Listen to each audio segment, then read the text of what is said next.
O Grande Conflito, capítulo 11. Os príncipes amparam a verdade.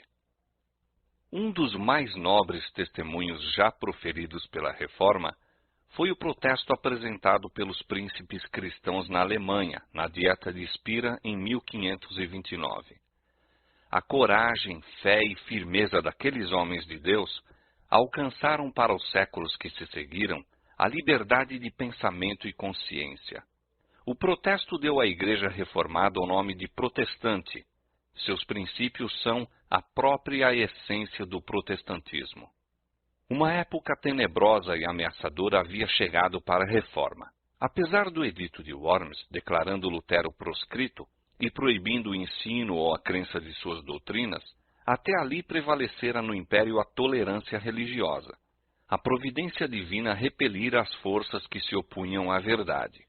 Carlos V estava inclinado a aniquilar a Reforma, mas muitas vezes, quando levantara a mão para dar o golpe, fora obrigado a desviá-lo.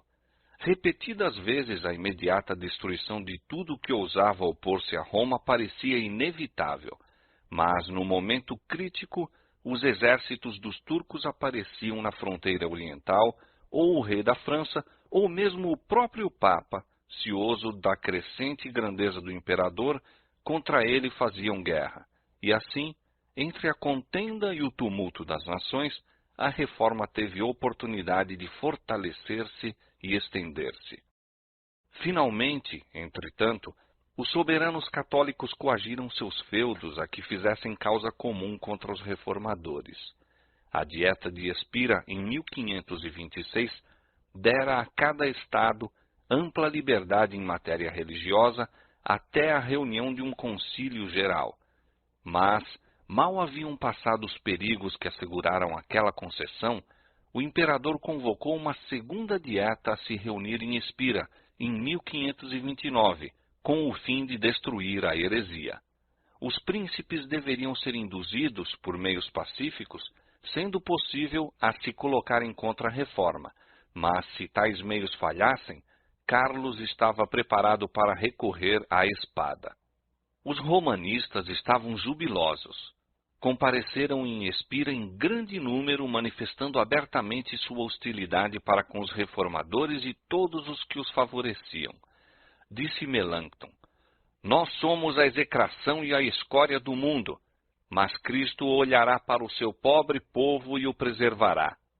Aos príncipes evangélicos que assistiam à dieta, foi até proibido que se pregasse o evangelho em sua residência. Mas o povo de Spira tinha sede da palavra de Deus, e apesar da proibição, milhares se congregavam para os serviços realizados na capela do eleitor da Saxônia. Isso apressou a crise. Uma mensagem imperial anunciou à dieta que, como a resolução que concedia a liberdade de consciência havia dado origem a grandes desordens, o imperador exigia fosse ela anulada. Este ato arbitrário excitou a indignação e alarma dos cristãos evangélicos. Disse um deles: "Cristo caiu de novo às mãos de Caifás e Pilatos." Os romanistas tornaram-se mais violentos.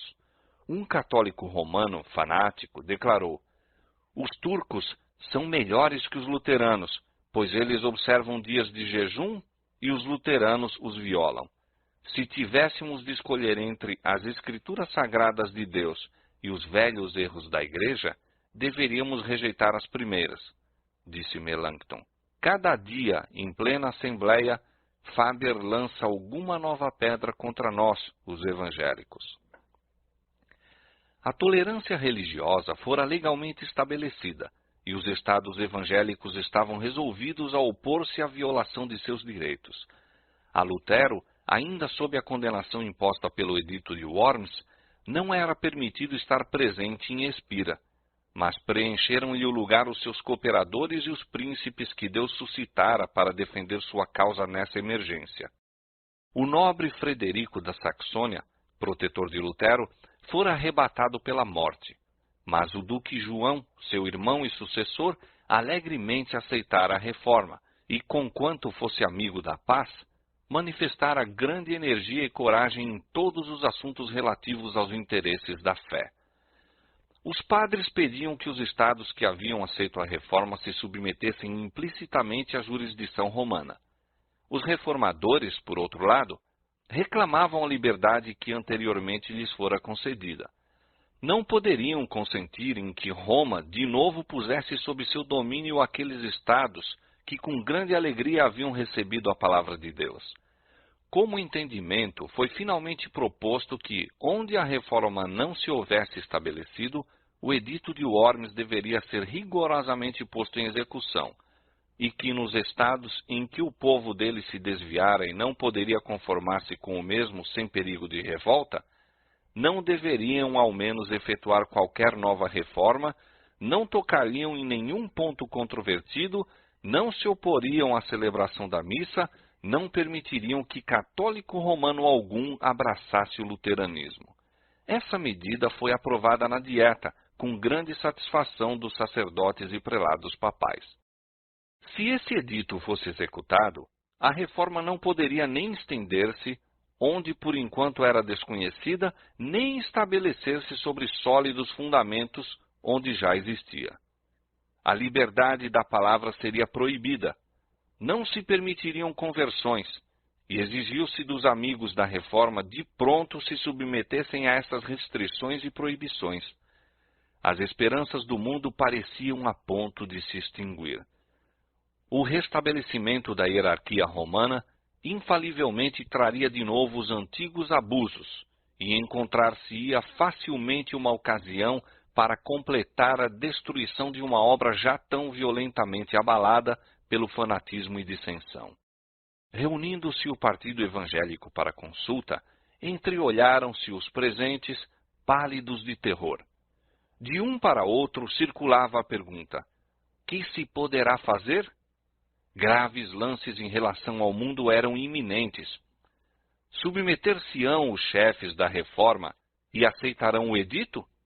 Quão facilmente, nessa crise, em verdade tremenda, poderiam os reformadores ter argumentado consigo mesmos de maneira errônea? Quantos pretextos plausíveis e boas razões poderiam ter encontrado para a submissão? Aos príncipes luteranos era garantido o livre exercício de sua religião. O mesmo favor era estendido a todos os seus súditos que, anteriormente à aprovação daquela medida, haviam abraçado as ideias reformadas. Não deveria isto contentá-los? Quantos perigos não evitaria a submissão? Em quantos acasos e conflitos desconhecidos não haveria oposição de lançá-los? Quem sabe que oportunidades poderá trazer o futuro? Abracemos a paz. Agarremos o ramo de oliveira que Roma apresenta e curemos as feridas da Alemanha. Com argumentos semelhantes a estes, poderiam os reformadores ter justificado a adoção de uma conduta que, com certeza, em não muito tempo, resultaria na total destruição de sua causa. Felizmente, consideraram o princípio sobre o qual aquele acordo se baseava e agiram com fé. Qual era o princípio? Era o direito de Roma coagir a consciência e proibir o livre exame. Mas não deveriam, eles próprios e seus súditos protestantes, gozar de liberdade religiosa? Sim, como um favor especialmente estipulado naquele acordo, mas não como um direito. Quanto a tudo que daquele acordo se exteriorizava, deveria governar o grande princípio da autoridade. A consciência estaria fora de seus domínios. Roma era juiz infalível e deveria ser obedecida. A aceitação do acordo proposto teria sido a admissão virtual de que a liberdade religiosa se devesse limitar à Saxônia reformada, e quanto ao resto todo da cristandade, o livre exame e a profissão da fé reformada seriam crimes e deveriam ser castigados com a masmorra e a tortura. Poderiam eles consentir em localizar a liberdade religiosa? Admitir a proclamação de que a reforma fizera seu último converso? Que conquistara seu último palmo de terra? E que, onde quer que Roma exercesse seu domínio naquela hora, ali deveria perpetuar-se esse domínio? Poderiam os reformadores alegar que eram inocentes do sangue daquelas centenas e milhares que, em consequência desse acordo, teriam que perder a vida nas terras papais? Isto seria trair, naquela hora suprema, a causa do Evangelho e das liberdades da cristandade. Antes, sacrificariam eles tudo, mesmo os domínios, a coroa e a vida. Rejeitemos esse decreto, disseram os príncipes. Em assuntos de consciência, a maioria não tem poder. Os delegados declararam: é ao decreto de 1526 que devemos a paz que o Império goza. Sua abolição encheria a Alemanha de perturbações e divisão. A Dieta não tem competência para fazer mais do que preservar a liberdade religiosa até que o concílio se reúna. Proteger a liberdade de consciência é dever do Estado, e isto é o limite de sua autoridade em matéria de religião. Todo governo secular que tente legislar sobre observâncias religiosas ou impô-las pela autoridade civil está a sacrificar o próprio princípio pelo qual os cristãos evangélicos tão nobremente lutaram. Os católicos romanos decidiram-se a derrubar o que denominaram ousada obstinação. Começaram procurando ocasionar divisões entre os sustentáculos da reforma e intimidar a todos os que não se haviam abertamente declarado em seu favor. Os representantes das cidades livres foram finalmente convocados perante a Dieta e exigiu-se-lhes declarar se acederiam aos termos da proposta. Pediram prazo, mas em vão. Quando levados à prova, quase a metade se declarou pela reforma. Os que assim se recusaram a sacrificar a liberdade de consciência e do direito do juízo individual, bem sabiam que sua posição os assinalava para a crítica, a perseguição e condenação. Disse um dos delegados: devemos ou negar a palavra de Deus ou ser queimados. O rei Fernando, representante do imperador na Dieta, viu que o decreto determinaria sérias divisões, a menos que os príncipes pudessem ser induzidos a aceitá-lo e apoiá-lo. Experimentou, portanto, a arte da persuasão, bem sabendo que o emprego da força com tais homens unicamente os tornaria mais decididos. Pediu aos príncipes que aceitassem o decreto, assegurando-lhes que o imperador grandemente se agradaria deles. Mas aqueles homens leais reconheciam uma autoridade acima da dos governantes terrestres e responderam calmamente: obedeceremos ao imperador em tudo que possa contribuir para manter a paz e a honra de Deus. Na presença da Dieta, o rei finalmente anunciou ao eleitor e a seus amigos que o edito ia ser redigido na forma de um decreto imperial e que a única maneira de agir que lhes restava seria submeter-se à maioria. Tendo assim falado, retirou-se da Assembleia, não dando aos reformadores oportunidades para deliberar ou replicar. Sem nenhum resultado, enviaram uma delegação pedindo ao rei que voltasse. A sua representação respondeu somente: é questão decidida. A submissão é tudo o que resta. O partido imperial estava convicto de que os príncipes cristãos adeririam às escrituras sagradas como superiores às doutrinas e preceitos humanos, e sabia que onde quer que fosse aceito este princípio, o papado seria afinal vencido. Mas, semelhantes a milhares que tem havido desde esse tempo, apenas olhavam para as coisas que se veem, lisonjeando-se de que a causa do imperador e do papa era forte e a dos reformadores fraca. Houvessem os reformadores confiado unicamente no auxílio humano, e teriam sido tão impotentes como o supunham os adeptos do papa.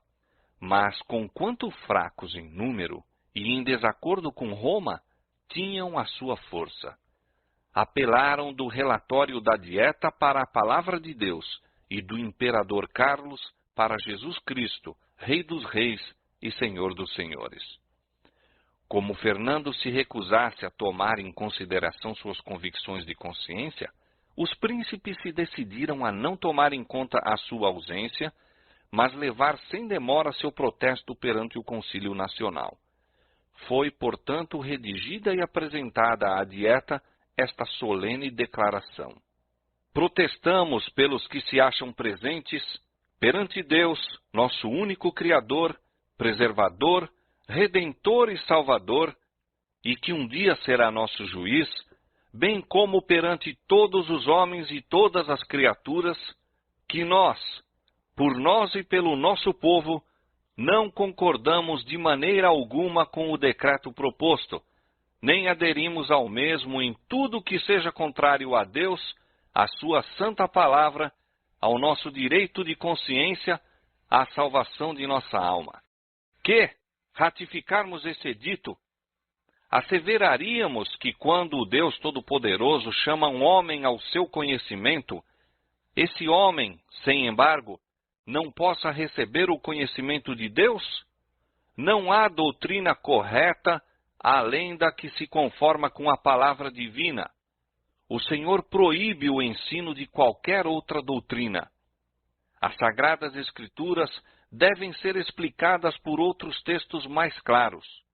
Este santo livro é, em todas as coisas necessárias ao cristão, fácil de compreender e destinado a dissipar as trevas. Estamos resolvidos, com a graça de Deus, a manter a pregação pura e exclusiva de sua santa palavra, tal como se acha contida nos livros bíblicos do Velho e Novo Testamentos, sem lhe acrescentar coisa alguma que lhe possa ser contrária. Esta palavra é a única verdade, é a regra segura para toda a doutrina e de toda a vida, e nunca pode falhar ou iludir-nos. Aquele que edifica sobre este fundamento resistirá a todos os poderes do inferno, ao passo que todas as vaidades humanas que se estabelecem contra ele cairão perante a face de Deus. Por esta razão, rejeitamos o jugo que nos é imposto. Ao mesmo tempo, estamos na expectativa de que Sua Majestade Imperial procederá em relação a nós como príncipe cristão que ama a Deus sobre todas as coisas, e declaramo-nos prontos a tributar-lhe, bem como a vós, graciosos fidalgos, toda a afeição e obediência que sejam nosso dever justo e legítimo. Esta representação impressionou profundamente a dieta. A maioria estava tomada de espanto e alarma ante a ousadia dos que protestavam. O futuro parecia-lhes tempestuoso e incerto. Dissensão, contenda, derramamento de sangue pareciam inevitáveis. Os reformadores, porém, certos da justiça de sua causa e confiando no braço da onipotência, estavam cheios de coragem e firmeza. Os princípios contidos nesse célebre protesto constituem a própria essência do protestantismo. Ora, este protesto se opõe a dois abusos do homem em matéria de fé. O primeiro é a intromissão do magistrado civil e o segundo, a autoridade arbitrária da Igreja. Em lugar desses abusos, coloca o protestantismo o poder da consciência acima do magistrado e a autoridade da palavra de Deus sobre a Igreja visível.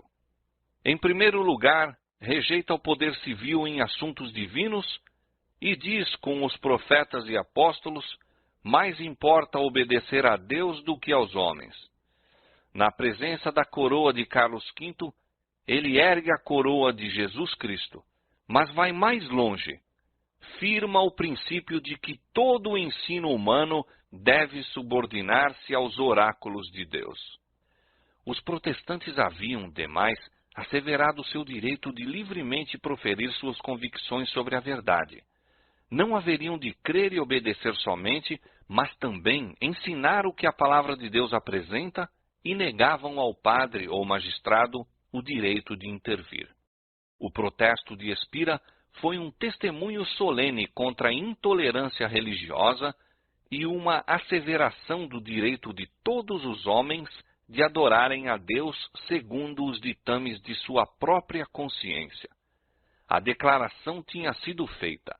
Estava escrita na memória de milhares e registrada nos livros do céu, onde nenhum esforço humano poderia apagá-la. Toda a Alemanha evangélica adotou o protesto como a expressão de sua fé.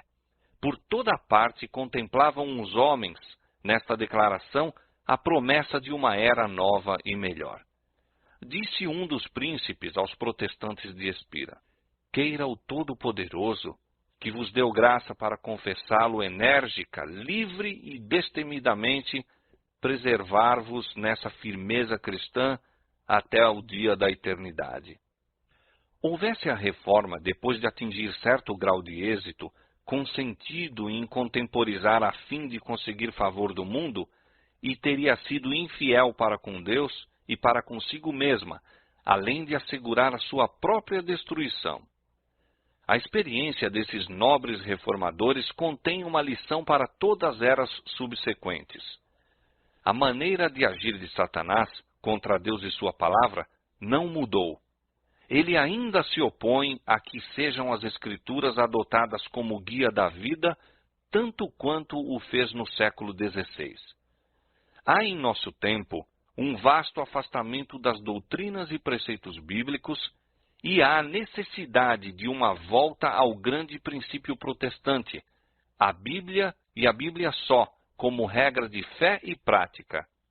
Satanás ainda está a trabalhar com todos os meios de que pode dispor, a fim de destruir a liberdade religiosa. O poder anticristão que os protestantes de Espira rejeitaram está hoje com renovado vigor, procurando restabelecer sua perdida supremacia. A mesma inseparável adesão à palavra de Deus, que se manifestou na crise da Reforma, é a única esperança de reforma hoje. Apareceram então sinais de perigo para os protestantes. Houve também sinais de que a mão divina estava estendida para proteger os fiéis. Foi por esse tempo que Melanchthon apressadamente conduziu pelas ruas de Espira, em direção ao Reno, seu amigo Simão Grinaeus, instando com ele a que atravessasse o rio. Grinaeus se achava espantado com tal precipitação.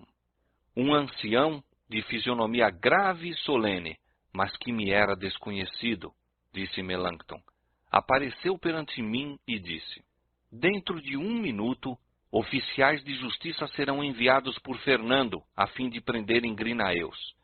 Durante o dia, Grinaeus ficara escandalizado com um sermão de Faber, um dos principais doutores papais, e no final protestou por defender aquele certos erros detestáveis. Faber dissimulou sua ira, mas imediatamente se dirigiu ao rei, de quem obteve uma ordem contra o importuno professor de Heidelberg. Melanchthon não duvidou de que Deus havia salvo seu amigo, enviando um de seus santos anjos para avisá-lo. Imóvel à margem do Reno, esperou até que as águas daquele rio houvessem libertado Grinaeus de seus perseguidores. Finalmente, exclamou Melanchthon, vendo-o do lado oposto, finalmente ele está arrancado das garras cruéis daqueles que têm sede de sangue inocente. Ao voltar para casa, foi Melanchthon informado de que oficiais, à procura de Grinaeus, a haviam remexido de alto a baixo. A reforma devia ser levada à maior preeminência perante os potentados da terra. O rei Fernando havia se negado a ouvir os príncipes evangélicos, mas a estes deveria ser concedida a oportunidade de apresentar sua causa na presença do imperador e dos dignitários da Igreja e do Estado em assembleia. A fim de acalmar as dissensões que perturbavam o império, Carlos V, no ano que se seguiu ao protesto de Espira, convocou uma dieta em Augsburgo, anunciando sua intenção de presidir a ela em pessoa. Para ali foram convocados os dirigentes protestantes. Grandes perigos ameaçavam a reforma, mas seus defensores ainda confiavam sua causa a Deus e se comprometiam a ser leais ao Evangelho. Os conselheiros do eleitor da Saxônia insistiram com ele para que não comparecesse à dieta. O imperador, diziam eles, exigia a assistência dos príncipes a fim de atraí-los a uma cilada. Não é arriscar tudo, ir e encerrar-se alguém dentro dos muros de uma cidade com um poderoso inimigo? Outros, porém, nobremente declaravam: portem-se tão somente os príncipes com coragem e a causa de Deus está salva. Deus é fiel Ele não nos abandonará, disse Lutero. O eleitor, juntamente com seu séquito, partiu para Augsburgo.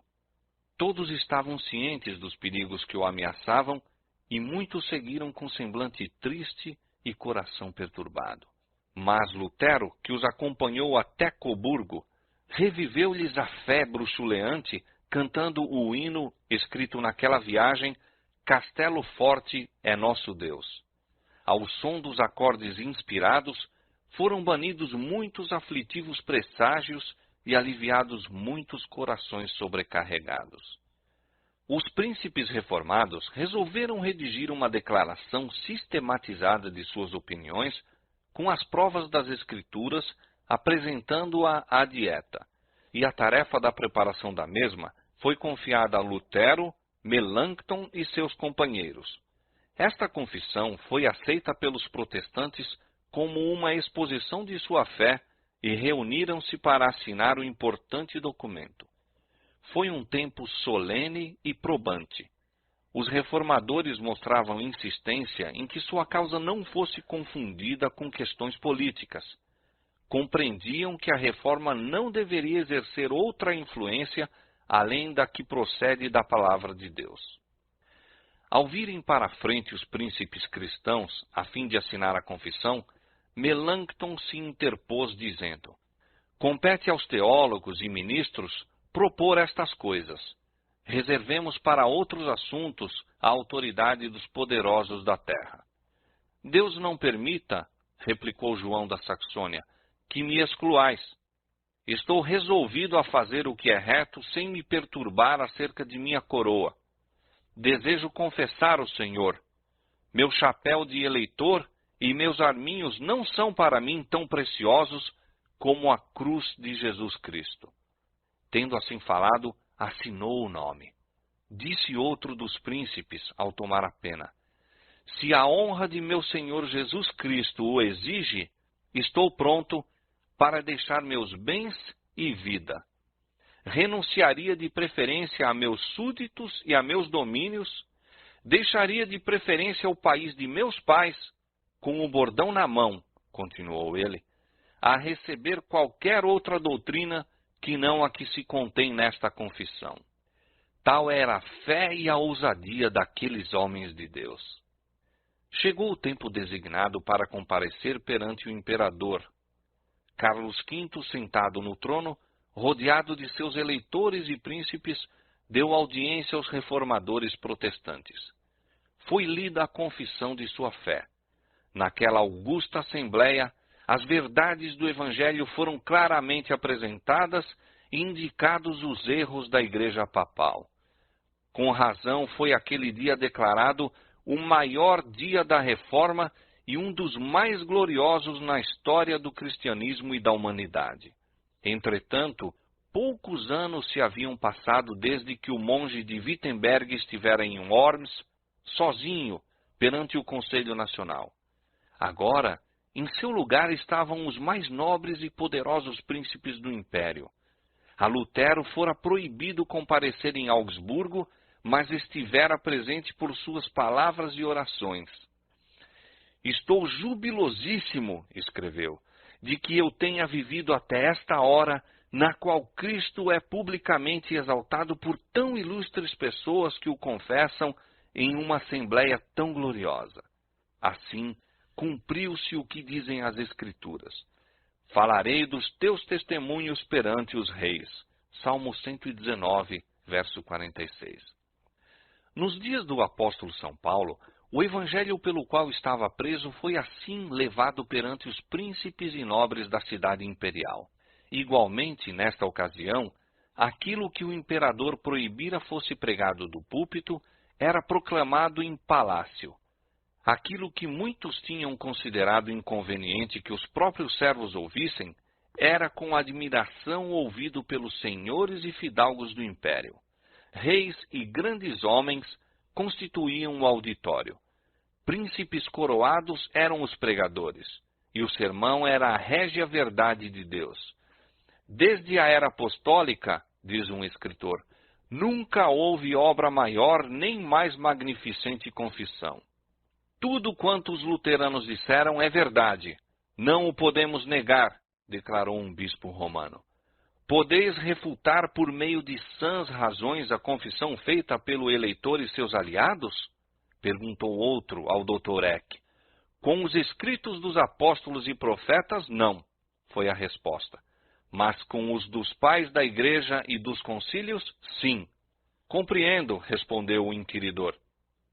Os luteranos, segundo vós o dizeis, estão com as escrituras e nós nos achamos fora delas. Alguns dos príncipes da Alemanha foram ganhos para a fé reformada. O próprio imperador declarou que os artigos protestantes não eram senão a verdade. A confissão foi traduzida para muitas línguas e circulou por toda a Europa, e tem sido, em sucessivas gerações, aceita por milhões como a expressão de sua fé. Os fiéis servos de Deus não estavam labutando sós. Enquanto principados, potestades e hostes espirituais da maldade nos lugares celestiais se coligavam contra eles, o Senhor não se esquecia de seu povo. Se pudessem seus olhos abrir-se, teriam visto uma prova da presença e auxílio divinos tão assinalada como fora concedida aos profetas de outrora. Quando o servo de Eliseu mostrou a seu senhor o exército hostil que o cercava, excluindo toda a possibilidade de escape, o profeta orou: Senhor, peço-te que lhe abras os olhos para que veja. E eis que a montanha estava cheia de carros e cavalos de fogo, o exército do céu estacionado para proteger o homem de Deus. Desta maneira guardaram os anjos os obreiros na causa da reforma. Um dos princípios mais firmemente mantidos por Lutero era que não deveria haver recurso ao poder secular em apoio da reforma e tampouco apelo às armas para a sua defesa. Regozijava-se de que o evangelho fosse professado por príncipes do império, mas, quando se propusera unir-se em uma liga defensiva, declarou que a doutrina do evangelho seria defendida por Deus somente. Quanto menos o homem se entremetesse na obra, mais surpreendente seria a intervenção de Deus em prol da mesma. Todas as precauções políticas sugeridas eram, em sua opinião, atribuíveis ao temor indigno e à pecaminosa desconfiança. Quando poderosos adversários se estavam unindo para destruir a fé reformada, e milhares de espadas pareciam prestes a desembainhar-se contra ela, Lutero escreveu: Satanás está exercendo a sua fúria. Ímpios pontífices estão conspirando, e nós somos ameaçados de guerra. Exortai o povo a contender valorosamente perante o trono do Senhor, pela fé e oração, de modo que nossos inimigos, vencidos pelo Espírito de Deus, possam ser constrangidos à paz. Nossa principal necessidade, nosso trabalho principal é a oração. Saiba o povo que no momento se encontra exposto ao gume da espada e à cólera de Satanás e ore. Novamente, em data posterior, referindo-se à aliança sugerida pelos príncipes reformados, Lutero declarou que a única arma empregada nesta luta deveria ser a espada do Espírito. Escreveu ao eleitor da Saxônia: Não podemos, perante nossa consciência, aprovar a aliança proposta. Morreríamos 10 vezes de preferência a ver nosso evangelho fazer derramar uma gota de sangue. Nossa parte é sermos semelhantes a cordeiros no matadouro. Temos de tomar a cruz de Cristo. Seja a vossa alteza sem temor. Faremos mais com as nossas orações do que todos os nossos inimigos com sua jactância. Tão somente, não sejam vossas mãos manchadas com o sangue de irmãos. Se o imperador exigir que sejamos entregues aos seus tribunais, estamos prontos a comparecer. Não podeis defender a nossa fé. Cada um deve crer com seu próprio risco e perigo. Do local secreto da oração proveio o poder que abalou o mundo na grande reforma. Ali, com santa calma, os servos do Senhor colocaram os pés sobre a rocha de suas promessas. Durante a luta em Augsburgo, Lutero não passou um dia sem dedicar 3 horas pelo menos à oração, e eram horas escolhidas dentre as mais favoráveis ao estudo. Na intimidade de sua recâmara, era ele ouvido a derramar sua alma perante Deus em palavras cheias de adoração, temor e esperança, como quando alguém fala a um amigo. Eu sei que tu és nosso Pai e nosso Deus, dizia ele, e que dispersarás os perseguidores de teus filhos, pois tu mesmo corres perigo conosco. Toda esta causa é tua, e é unicamente constrangidos por ti que lançamos mãos à mesma. Defende-nos, pois, ó Pai. A Melanchthon, que se achava aniquilado sob o peso da ansiedade e temor, ele escreveu: graça e paz em Cristo, digo eu, e não no mundo. Amém. Odeio com ódio enorme esses extremos cuidados que vos consomem. Se a causa é injusta, abandonai-a. Se a causa é justa, por que desmentiríamos as promessas daquele que nos manda dormir sem temor? Cristo não faltará à obra de justiça e verdade. Ele vive, ele reina. Que temor, pois, poderemos ter? Deus ouviu os clamores de seus servos. Deu aos príncipes e ministros graça e coragem para manterem a verdade contra os dominadores das trevas deste mundo. Diz o Senhor: eis que ponho em Sião a pedra principal da esquina, eleita e preciosa, e quem nela crer não será confundido. 1 São Pedro, capítulo 2, verso 6. Os reformadores protestantes haviam edificado sobre Cristo, e as portas do inferno não prevaleceriam contra eles.